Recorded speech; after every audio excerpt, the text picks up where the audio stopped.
Hey, you guys. And you know, another thing that your enemies won't like, you guys, is when you don't acknowledge them. And I know I will never, ever acknowledge my enemies. No, I'm not going to acknowledge them. No. Not going to. They don't exist in my world.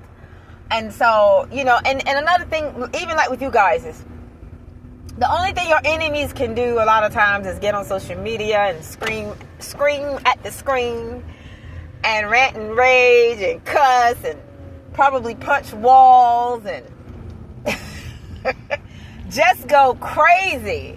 And you know what will get them quicker than anything else is when you keep your composure. I'm telling you guys, there's an art form to that. When you keep your composure and you ignore them and they don't exist to you, and when something doesn't exist, that means you don't even see it, you don't even hear it. It is a non-you-know-what factor.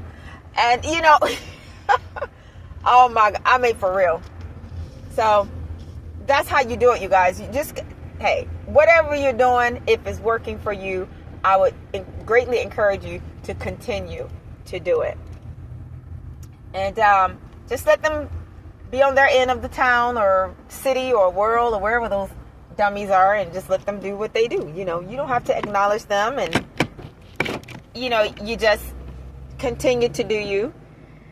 And I know I'm going to continue to do me, and just continue to enjoy your lives, you know, and leave the madness behind. Keep your backs turned to them.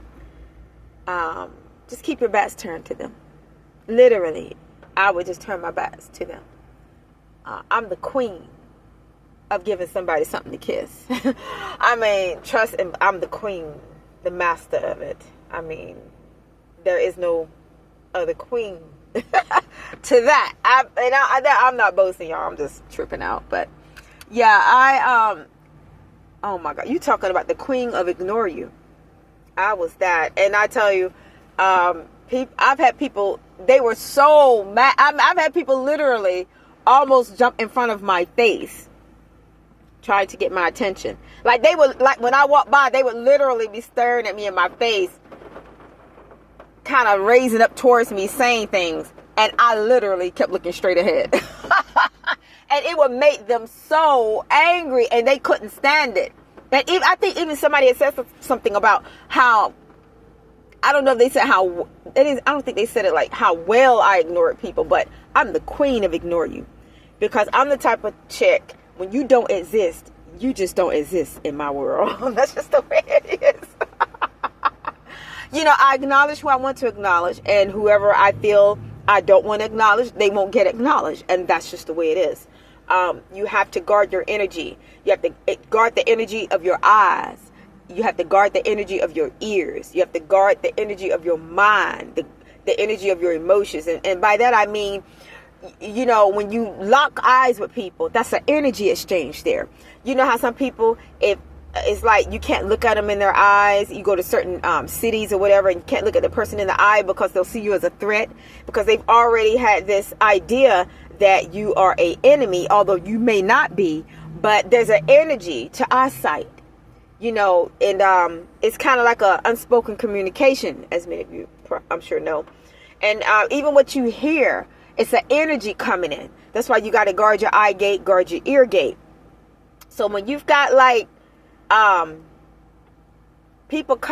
when people speak against you, there's an energy that rolls off of the tongue.